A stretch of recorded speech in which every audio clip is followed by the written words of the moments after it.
मेरे यहाँ अचानक आज पत्रकार महोदय पहुंचे। जिस समय वो पहुंचे मुझे तो कोई परिचय नहीं था, लेकिन वो जब पहुंचे तो उन्हें ऐसा खोया खोया सा प्रतीत हो रहे थे, उजरा उजरा सा लग रहे थे, मायूस बने हुए थे। तो हम महानुभावों से पूछे कि आपके दिल में क्या है, बता दीजिए, यौन खामोश रहकर सजा दीजिए। हमने उन महानुभावों से, पत्रकार महोदय से पूछे कि हे पत्रकार महोदय, हमारे विद्यालय में या हमारे शिक्षक गणों में क्या, या मेरे बच्चों में क्या आप कमी पाए, क्या अनुभव किए जो आप उदासीन नजर आ रहे हैं। उसके बाद जब इन्होंने हमारे शिक्षक महोदय से, हमारे विद्यालय प्रबंधक महोदय से, हमारे प्राचार्य महोदय से हर तरह से सुपरिचित हो गए, तब उन्होंने कहे कि मैंने कुछ और जानना चाहता था, लेकिन यहाँ मुझे कुछ और मिल गई। इसे पाकर मैं बहुत खुश हो गया। उनके बाणी में मैंने सुना कि मुझे कुछ कहने की बातें दिल में तमन्ना रखते थे, जब सामने आते हैं सब भूल जाते हैं। जब उन्होंने चलने लगे मेरे विद्यालय से तो कहे कि मैं सराहनीय करता हूँ, मैं विश्वास दिलाता हूँ कि आपके विद्यालय के जितने भी शिक्षक हैं, शिक्षिकाएं हैं, या निर्देशक महोदय हैं, या प्राचार्य महोदय हैं, सभी सुकर्तव्यनिष्ठ हैं। तब मैंने उन्हें कहा क्या कि साथ छूटेगा कैसे मेरा आपका, जब मेरा दिल ही घर बन गया आपका। यह कह करके मैंने पत्रकार महोदय को कहे कि पत्रकार महोदय जी, मुझसे कुछ गलती हुई होगी तो उसे क्षमा कीजिएगा, और इतने भी कहकर मैं अपने वाणी को विराम देता। नमस्कार, मेरा नाम ब्रह्मदेव प्रसाद यादव। आज हम हैं बाबा धाम देवघर में, जो झारखंड में पड़ता है, संत एगस्टीन स्कूल। ये प्राइवेट स्कूल है और यहाँ हम आए हैं आज स्कूल का जायजा लेने कि प्राइवेट स्कूल में अपने बच्चे को जो लोग पढ़ाना चाहते हैं और सरकारी स्कूलों में क्यों नहीं पढ़ाना चाहते, शिक्षा का अंतर क्या है। आज यहाँ के स्कूल के डायरेक्टर से मिलेंगे, बात करेंगे कि इनके स्कूल में कैसी शिक्षा दी जाती है और कैसी व्यवस्था है। मेरे चैनल में बहुत बहुत धन्यवाद सर। आपके सभी दर्शकों को मेरा प्यार भरा प्रणाम। इस स्कूल का पूरा नाम और परिचय पता बताएंगे। ये स्कूल, इसका नाम है संत ऑगस्टीन स्कूल। ये देवघर के बेलावगान श्रीकांत रोड में स्थित है और ये स्कूल हम लोग स्टार्ट किए थे अप्रैल 2020 में, बट जैसा कि कोरोना महामारी के कारण 2020 और 2021 में स्कूल काफ़ी डिस्टर्ब हो। 2022 से हम लोग फुल फेज में काम करते हैं। 2022-23 हम लोग का फुल फेज रहा और इस बार हम लोग 23-24 फुल फेज में काम किया और इस बार हम लोग 24-25 सेशन में इस बार। और इस दौरान बहुत ही कम समय में हम लोगों ने इस स्कूल से और अपना देवघर में विभिन्न जगहों पर और 2 स्कूल पेरेंट्स के आशीर्वाद से और पेरेंट्स के प्यार से प्रारंभ किया। जो एक है हमारा रिखिया में, जिसका नाम है संत जॉन हाई स्कूल, और एक है गिद्दी में, जिसका नाम है विस्टा ओपन स्कूल। बहुत कम समय में हमारे अभिभावक हमसे बहुत प्यार से जुड़े, हम लोगों को सपोर्ट मिला, मत प्रदर्शन मिला और आज हम लोग देवघर में बहुत अच्छा उनके आशीर्वाद से और बाबा बैद्यनाथ के आशीर्वाद से। और जब तक हम लोग मिल के, हम लोग का एक ही मकसद है कि अमीर हो या गरीब हो या फिर लोअर मिडिल क्लास हो, सब तक अच्छे क्वालिटी ऑफ एजुकेशन तक पहुँचाए अफोर्डेबल प्राइस में। और इसकी वजह से जो वंचित रह जाते हैं किसी तबके के, क्षेत्र के या किसी भी समुदाय के लोग, उन तक भी अच्छी क्वालिटी की शिक्षा पहुँचे। ये हमारा स्कूल का मेन मोटिव है, यानी कि एजुकेशन फॉर ऑल।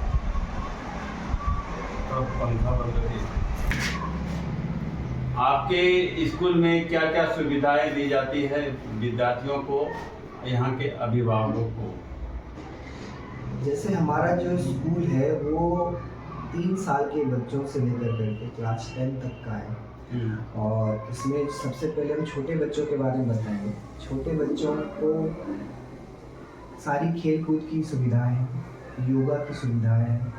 इसके अलावा समय समय पर प्रार्थना, भगवान का पूजा, यज्ञ हवन, ये सब की सुविधा दी गई है। इसके अलावा हमारे यहाँ जो शिक्षक हैं वो सिर्फ किताब ही नहीं, इसके अलावा जो हमारे सामाजिक संस्कार हैं वो भी बच्चों में गढ़ते हैं, ताकि वो 3.5 साल की उम्र से ही अपने माता पिता, अपने गुरु, अपने समाज के प्रति जिम्मेदार बनने का प्रयत्न करना शुरू करें। इसके अलावा हमारे स्कूल में योगा, कंप्यूटर और जितनी भी विभिन्न प्रकार की सुविधाएं होती हैं, जैसे केमिस्ट्री की लैब, समय समय पे हम लोग विभिन्न प्रकार के प्रोग्राम का आयोजन करते हैं। जैसे हाल ही में देवर ओलंपिक में हमारे बच्चों ने 38 मेडल जीता। हाल ही में आपके स्कूल के बच्चे? जी देवर ओलंपिक्स। उसके बाद एनुअल फंक्शन होता है हमारे स्कूल में, एनुअली एग्जीबिशन होता है जिसमें बच्चे अपने से कुछ बनाते हो, साइंस का प्रोजेक्ट हो या आर्ट्स का प्रोजेक्ट हो या फिर किसी और आर्ट का प्रोजेक्ट हो, वो बच्चे बनाते हैं जिसमें हमारे अभिभावक उसको आके देखते हैं, उसका सराहना करते हैं। तो ये बच्चों को दिया जाता है कि सर्वांगीण विकास के लिए जितने भी रास्ते हो सकते हैं और जितनी भी तरीकों को ईजाद किया जा सकता है वो सब हम लोग करने का प्रयत्न करते हैं, ताकि बच्चों को सिर्फ किताब ही नहीं, किताब से हट के भी शिक्षा मिले। और ताकि वो, जैसा कि आजकल कंपटीशन का माहौल है जहाँ पर आप सिर्फ किताबी ज्ञान से कुछ नहीं कर पाएंगे, आपको अदरवाइज भी नॉलेज होना चाहिए, आपके पास वोकेशनल नॉलेज होना चाहिए, आपके पास टेक्निकल नॉलेज होना चाहिए, आपके पास आपका कम्युनिकेशन स्किल अच्छा होना चाहिए, पर्सनालिटी अच्छा होना चाहिए। तो ये सब चीज़ों पर हमारे यहाँ पर ध्यान दिया जाता है। उन अभिभावकों से क्या कहना चाहेंगे जो सिर्फ अपने बच्चों को स्कूल के शिक्षकों पर छोड़ देते हैं कि जो स्कूल में पढ़ाई दे रहे हैं, कर रहे हैं, उसी से काम चलेगा, या उन गार्जियनों को भी उस पर ध्यान देना होगा? देखिए, ऐसा है कि हम लोग 21वीं शताब्दी में अब जी रहे हैं और आज के पेरेंट्स के पास समय का बहुत अभाव है। इसकी वजह से पेरेंट्स के मन में कहीं ना कहीं ये भ्रांति उत्पन्न हो गई है कि अगर हम स्कूल भेज दे रहे हैं और अगर हम 2 ट्यूशन लगा दे रहे हैं तो हमारा बच्चा IAS बन जाएगा, जो संभव नहीं है जी। आप स्कूल मत भेजिए, आप बच्चे को ट्यूशन मत दीजिए। अगर वो बच्चा ढंग से सेल्फ स्टडी करता है, स्वयं अध्ययन करता है, तो वो उस बच्चे के लिए सबसे ज़्यादा महत्वपूर्ण है। और आज के दिन में ये नहीं होगा। इसके अलावा अब बहुत तरह का डेविएशन जो है, विक्षेपण है, वो भी देखने को बच्चों को मिल रहा है कि यार स्मार्टफोन है बच्चों के पास, इंस्टा है, फेसबुक है, व्हाट्सएप है, इसमें वो बच्चे बहुत ज़्यादा अपना समय व्यतीत कर रहे हैं, जिसकी वजह से सेल्फ स्टडी बहुत कम हो पा रहा है। और अभिभावक के पास आज समय नहीं है। पहले अभिभावकों के पास समय होता था, वो बच्चों को लेके 2 घंटा 4 घंटा, भले वो नहीं पढ़े होते थे लेकिन बच्चों को लेके बैठते थे। आज पढ़े लिखे पेरेंट्स हैं बट उनके पास समय नहीं है, इसकी वजह से वो बच्चों को प्रॉपर देख नहीं पाते और सारा जिम्मेदारी स्कूल पे आ जाता है। तो हम लोग तो जिम्मेदारी का वहन कर रहे हैं, बट अभिभावक को भी यहाँ पर ध्यान देने की आवश्यकता है। बच्चे लोगों को घर जाने, स्कूल आने की क्या व्यवस्था है? हमारे यहाँ बच्चे लोगों के लिए शहर के विभिन्न भागों से ट्रांसपोर्ट की फैसिलिटी है। सुरक्षित ट्रांसपोर्ट हमारे स्कूल से दिया जाता है, जिससे बच्चों को लाने और ले जाने में किसी भी तरह का हैरेसमेंट और सुविधा का सामना ना करें। ये देवघर के हमारे स्कूल के 20 किलोमीटर के रेडियस में, हर एक ब्रांच के 20 किलोमीटर के रेडियस में हमारा गाड़ी उपलब्ध है, जिससे पेरेंट्स हमारे स्कूल का सेवा प्राप्त कर सकते हैं। संत एगस्टीन स्कूल के फाउंडर मेंबर के आप डायरेक्टर हैं, जी, मालिक हैं, तो आपके स्कूल में जो आपके कितने 3 स्कूल हैं जी, तो बच्चों के लिए शिक्षा ग्रहण करने के लिए 100 में कितना प्रतिशत आरक्षण देते हैं, या उन्हें छूट देते हैं, या फ्री शिक्षा देते हैं? फ्री शिक्षा वाला हम डिस्क्लोज नहीं करेंगे क्योंकि गुप्त दान महादान होता है, लेकिन कहना बस यही चाहेंगे कि हमारे टोटल स्ट्रेंथ का लगभग 10% जो होता है वो निःशुल्क ही होता है, जिसमें किसी भी तरह के पेरेंट जो बहुत ही ज़्यादा वंचित हैं सुख सुविधाओं से, संसाधन से, उनके लिए हमारा स्कूल हमेशा खड़ा रहता है। उसके लिए बुक, किताब, स्कूल की dress, even though transport facility सारा मुफ्त है। इसके अलावा जो BPL कार्डधारी हैं उनको भी विशेष छूट दी जाती है।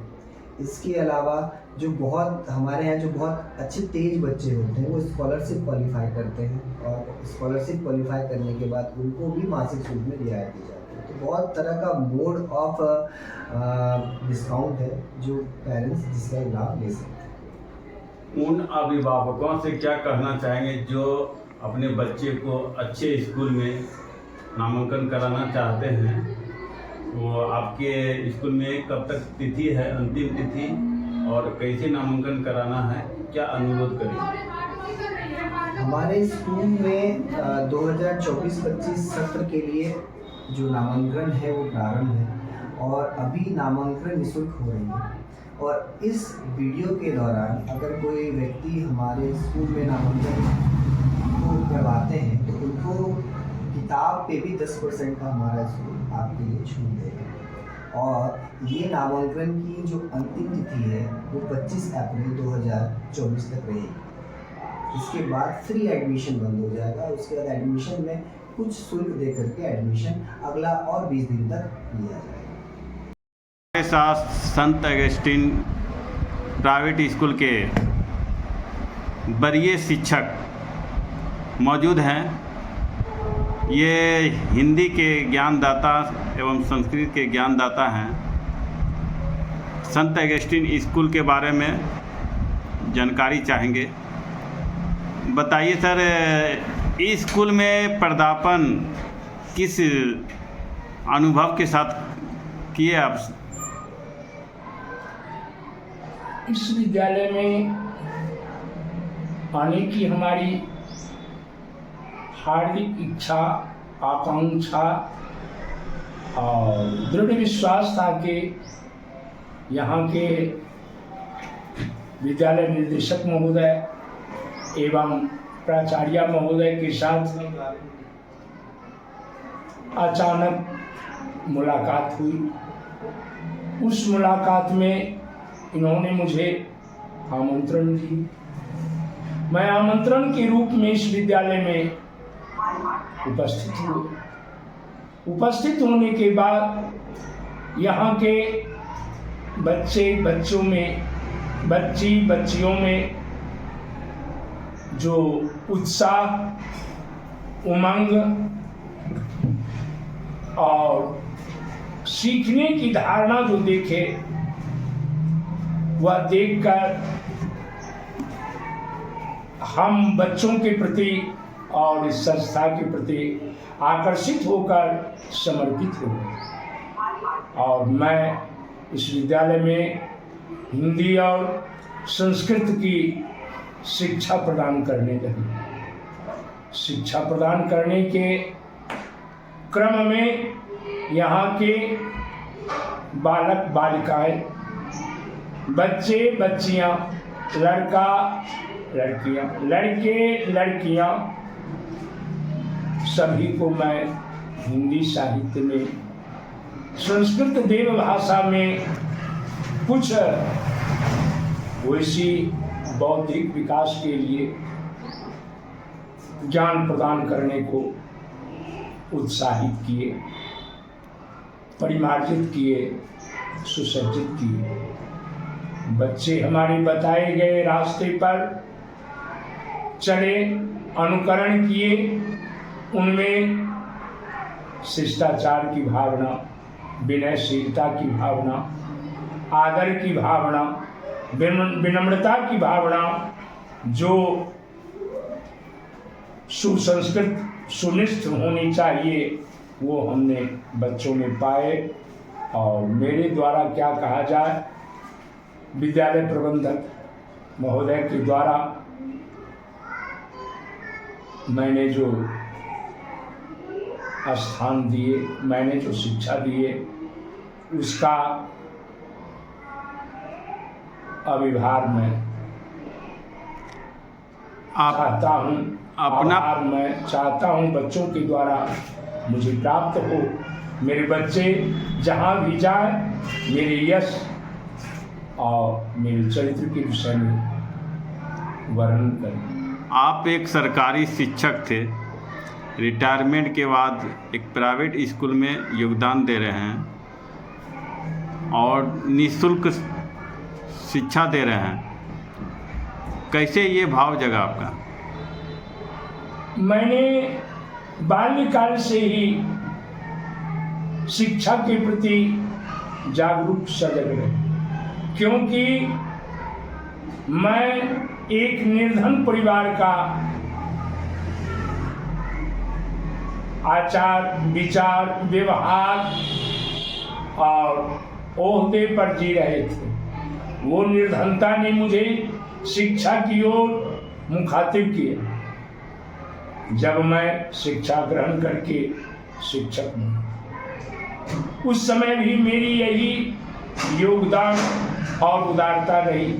भले ही सरकार मुझे मौलिक वेतन दिया करती थी, लेकिन वेतन से हटकर मैंने विद्यालय में बच्चों के प्रति अपनी सहानुभूति, जिज्ञासा, ज्ञान और विनयशीलता को मैंने दिखाया।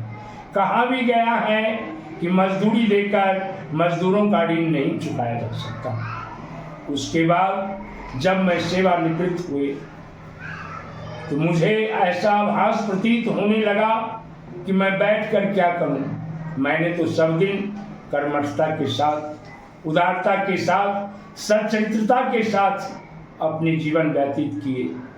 आज जीवन व्यतीत करना असह्य लग रहा है, भार लग रहा है। इस भार को दूर करने के लिए अचानक चलते फिरते हमें विद्यालय प्रबंधक महोदय धीरेन्द्र मिश्रा बाबू के द्वारा मुलाकात हुई। उस मुलाकात में इन्होंने मुझे आश्वासन दिए, विश्वास दिलाए कि आप आए मेरे विद्यालय में, आप अपनी कुछ सेवा दें, मुझसे भी जो चले बनेगा वह मैं आपको अनुदान के रूप में समर्पित करूंगा। लेकिन मैंने कहा नहीं सर, मुझे सरकार उतनी सेवा दे रही है जिस सेवा से मैं अपने जीवन यापन कर लूंगा। भागवत गीता में कहा गया है कि शिक्षा दान से बढ़कर दूसरा कोई दान नहीं है। इस स्वार्थ से, इस विचार से, इस भाव से, इस आकांक्षा से मैंने इनके विद्यालय में शिक्षा निःशुल्क रूप में देने के लिए अपनी भावना को दृढ़ संकल्प कर लिए और उस समय से समर्पित होकर निस्वार्थ भाव से मैं अपने बच्चों को सेवा। आप अपना पूरा नाम बताएंगे एवं अपने स्कूल के पदाधिकारी का नाम बताएंगे? वर्तमान जी, मेरा नाम अरुण कुमार, श्री अरुण कुमार आजाद हुआ। मेरे विद्यालय के वर्तमान विद्यालय के प्रबंधक महोदय श्री बाबू धीरेन्द्र मिश्रा जी हैं। प्राचार्य महोदया रिमझिम शाह है। मैं इन दोनों के व्यवहार, विचार और छत्र छाया में अपने सुखमय जीवन की कामना करता हूँ। आशा ही नहीं बल्कि पूर्ण विश्वास के साथ, तन्मयता और दृढ़ता के साथ मैंने इनके साथ अपनी सेवा को समर्पित किया। तो अभिभावकों से क्या कहना चाहेंगे? अभिभावकों से कहना चाहेंगे कि हम जैसे बुजुर्ग बड़प्पन तो नहीं करनी चाहिए, अपने मुख से अपनी बड़प्पन नहीं होनी चाहिए। फिर भी मैं अभिभावक से कहता हूँ कि अभिभावक महोदय, आप इस विद्यालय में अपने बच्चे को दाखिला करावें, क्योंकि मैं यहाँ का एक बुजुर्ग शिक्षक हूँ। मैं आपके बच्चे को हिंदी और संस्कृत में सुनिश्चित कर दूंगा, कर्तव्यनिष्ठ बना दूंगा, चरित्रवान बना दूंगा, आज्ञाकारिता का भावना सिखला दूंगा, त्याग करने की भावना सिखाएंगे, परोपकार की भावना सिखाएंगे, उदारता की भावना सिखाएंगे, दयालुता की भावना सिखाएंगे। इतना ही नहीं, अपने माता पिता का जो भाव होनी चाहिए, कदर होनी चाहिए, सम्मान होनी चाहिए, उसके लिए मैं आपके बच्चों को शिष्ट बना दूंगा। इसलिए इस विद्यालय में आप अपने बच्चे को मेरे नाम पर दाखिला कराने का आदेश, अनुमति दें। धन्यवाद।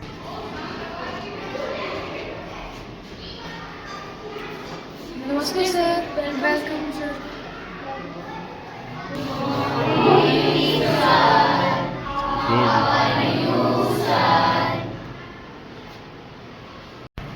क्या नाम है आपका? मुकेश कुमार, किस क्लास में हैं? फ्रॉम क्लास 10, किस स्कूल का विद्यार्थी हैं? संत अगस्टिन स्कूल। अपने स्कूल के बारे में बताएंगे।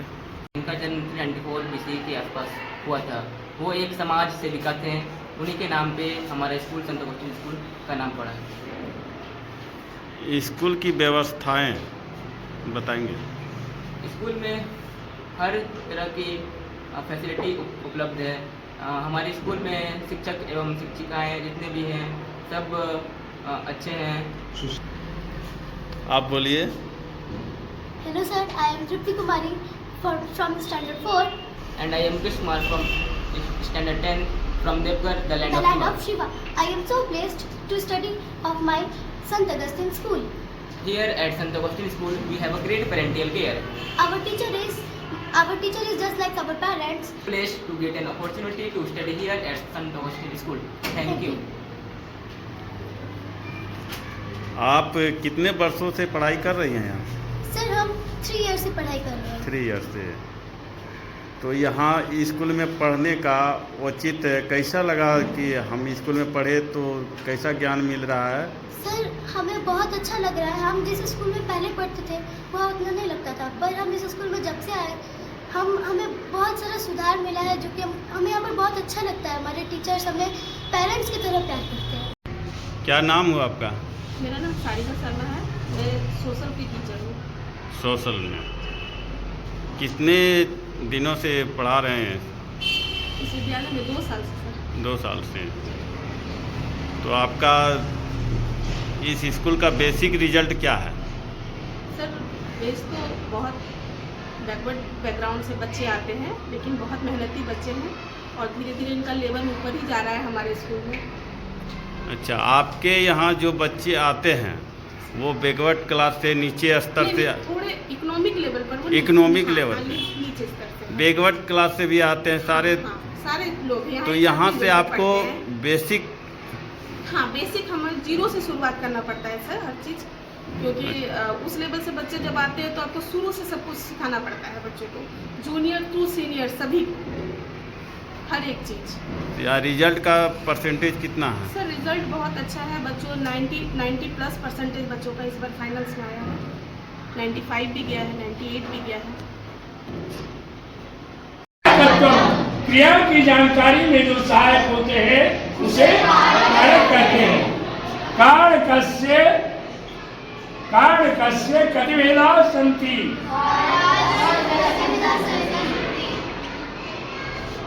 कारणकस्य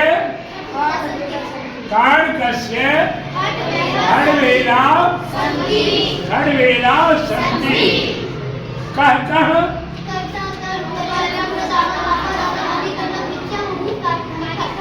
कार्यकर्ता कंप्यूटर का लैंग्वेज जो होता है वो कैसा होता है, किस भाषा को कंप्यूटर समझता है?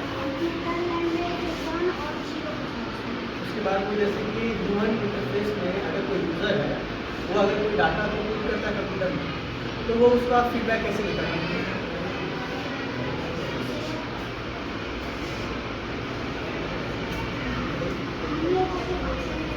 हाँ, मतलब बाइनरी मतलब क्या करता है वो कंप्यूटर अपने भाषा में किसी भी डिजिट को, अल्फ़ाबेट को उसको कन्वर्ट करता है। तो जब हम लोगों को बताना होता है तो क्या करता है कि उसको हमारी भाषा में कन्वर्ट करके फिर हमको बताता है। मतलब एक होता है बाइनरी टू डेसिमल, एक होता है डेसिमल टू बाइनरी। कंप्यूटर क्या करता है, हमारे इसी टास्क टाइम अपने भाषा में उसको क्या करता है, समझता है पहले, फिर क्या